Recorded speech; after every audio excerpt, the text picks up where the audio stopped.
Welcome to the Historical Christian Daily YouTube channel, where we explore today's most significant news through the lens of Christian history and scripture. The world can often feel chaotic and unpredictable. Conflicts erupt, disasters strike, and human suffering can feel overwhelming. But amidst the turmoil, there is a constant. Today we turn to the timeless wisdom of Christian scripture and the lessons of history to illuminate the path forward. Across the vast plains of Eastern Europe, a new chapter unfolds in an age-old conflict. The skies above Ukraine, once filled with the promise of spring, are now darkened by the ominous drone of unmanned aircraft. This week, Ukraine experienced its largest drone assault since 2022, as over 270 of these mechanical predators were unleashed by Russian forces. Kyiv, the nation's historic capital, shuddered under the onslaught, a stark reminder that even as peace talks are whispered in diplomatic corridors, the drums of war continue to beat. President Zelensky, bearing the weight of his nation's plight, has sought solace and support from world leaders. In Rome, he met with US representatives, their discussions centering around a fragile hope, a ceasefire perhaps brokered by the Vatican itself. Yet, amidst the wreckage and uncertainty, a different sound emerges. The timeless call to peace, echoed through the ages, reverberates in the words of Isaiah. They will beat their swords into plowshares, a call for Christians worldwide to be instruments of peace, to pray for reconciliation and to advocate for diplomacy rooted in unwavering justice. From the embattled streets of Kyiv, we shift our gaze south to Gaza, a land where conflict has cast a long and painful shadow. For nearly 3 months, a blockade has gripped the region, strangling the flow of essential supplies, pushing its people to the brink. This week, a glimmer of hope emerged as Israel agreed to allow limited aid into Gaza. But this concession, while welcome, comes after a devastating escalation in violence. Recent airstrikes have claimed the lives of over 100 people, their futures extinguished in the blink of an eye. Children, the most vulnerable, are among the victims, their laughter silenced, their potential unfulfilled. Adding to the anguish, Gaza's largest northern hospital has been forced to close its doors, its life-saving resources exhausted. The cries of the sick and injured go unanswered, a stark reminder of the human cost of this protracted conflict. Yet even in the face of such despair, the human spirit endures. Across the world, in The Hague, 100,000 people marched in solidarity with Gaza, their voices rising in unison, demanding international action. All this bloodshed directed at Hamas leadership is carried out in the hope of securing Israel's future and the future of the Jewish people. Our journey now takes us to the Horn of Africa, to the bustling streets of Mogadishu, Somalia, a city scarred by decades of conflict and instability. This week, the spectre of violence returned to Mogadishu as a suicide bomber targeted a military recruitment center, tearing into the heart of Somali society. The blast, a deafening roar that shattered the midday calm, left a trail of devastation in its wake. At least 10 souls were lost in the attack, their lives cut tragically short. Over 30 more bear the physical and emotional wounds of that day. Responsibility for this heinous act was swiftly claimed by Al-Shabaab, a terrorist group that has plagued Somalia and the wider region for years. Their twisted ideology, fueled by hatred and violence, stands in stark contrast to the message of hope and reconciliation embodied in the Christian faith. In the face of such senseless violence, we turn to the comforting words of Psalm 34:18. The Lord is close to the brokenhearted and saves those who are crushed in spirit. These words offer solace not only to the people of Mogadishu, but to all who mourn the loss of innocent life. But comfort is not enough. We are called to stand in solidarity with the grieving, to offer refuge to the displaced, and to support those who bravely work to build peace. From the shores of Africa, we return to the heartland of America, where this week, nature's fury unleashed a trail of devastation across the Midwest and southern states. Powerful storms, fueled by the volatile forces of spring, swept across the region, leaving behind a path of destruction.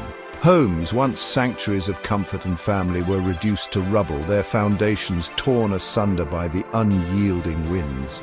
The human toll of these storms has been heavy.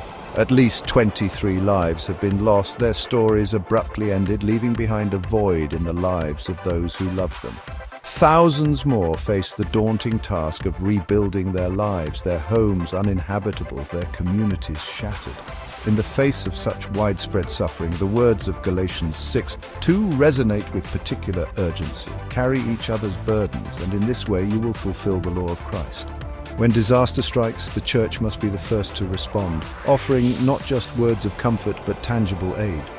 We must be the hands and feet of Christ, providing food, shelter, and medical care to those in need. The news this week has also brought us face to face with the fragility of life, even in the highest echelons of power.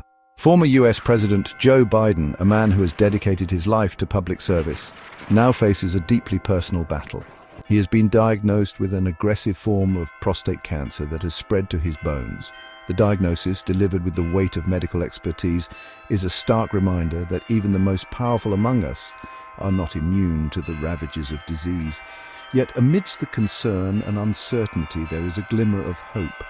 Doctors have expressed cautious optimism, stating that the cancer is treatable and hormone sensitive.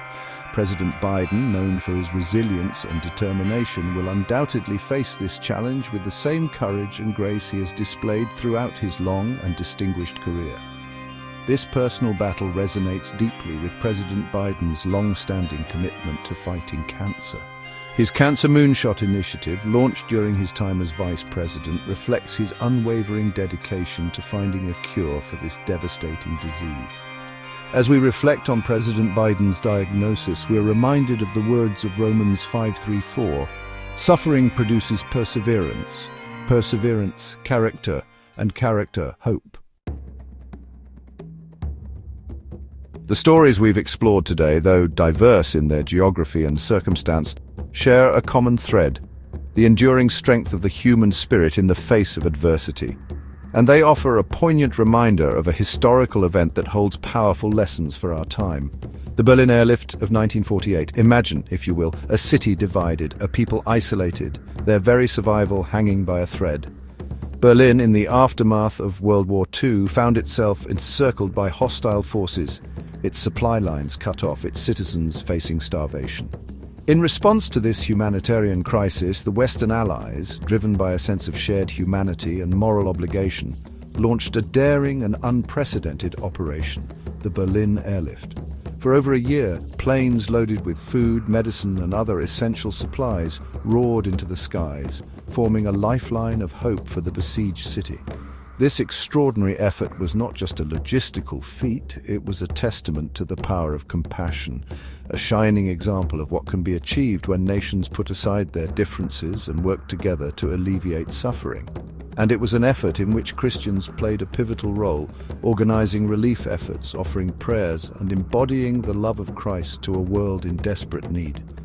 Today, as we witness the plight of Ukrainians under bombardment, the suffering in Gaza, and the violence that continues to plague Somalia, we must remember the lessons of the Berlin airlift. We must recognize that silence in the face of suffering is not neutrality, it is complicity. We are called as Christians to be voices for the voiceless, to advocate for the vulnerable, and to demand action from our leaders. Proverbs 31 verses 8 and 9 command us: speak up for those who cannot speak for themselves. Defend the rights of the poor and needy. We must not turn away from the suffering of others. We must meet it head-on with compassion, courage, and an unwavering commitment to justice. The headlines we've explored today paint a sobering picture of the world we live in. From the drone-filled skies above Ukraine to the rubble-strewn streets of Mogadishu, from the storm-ravaged towns of America to the quiet rooms where medical battles are fought, we are confronted with the fragility of life, the persistence of suffering, and the enduring need for hope. But these stories are not just headlines, they are human stories filled with pain, loss, resilience, and the flickering flame of the human spirit refusing to be extinguished. St. Augustine, a theologian whose words have echoed through the centuries, once wrote, "Hope has two beautiful daughters. Their names are anger and courage. The anger at the way things are, and the courage to see that they do not remain as they are." This is the challenge before us today, to feel the righteous anger at injustice, at violence, at the apathy that allows suffering to persist. But also to embrace the courage to act, to be instruments of peace, to be beacons of hope in a world shrouded in darkness. So we ask ourselves, and we ask you, our viewers, where is God calling you to act with both anger and courage today? The world can often feel like a dark and chaotic place, but even in the darkest of times, there is always hope. Hope rooted in faith, fueled by compassion, and expressed through action. If you found this perspective meaningful, please consider subscribing. Your support helps us bring Christian insight to today's headlines and build a thoughtful community over at the Historical Christian Daily YouTube channel. Join us tomorrow as we continue to explore the intersection of faith and current events, seeking wisdom from the past to illuminate the path forward.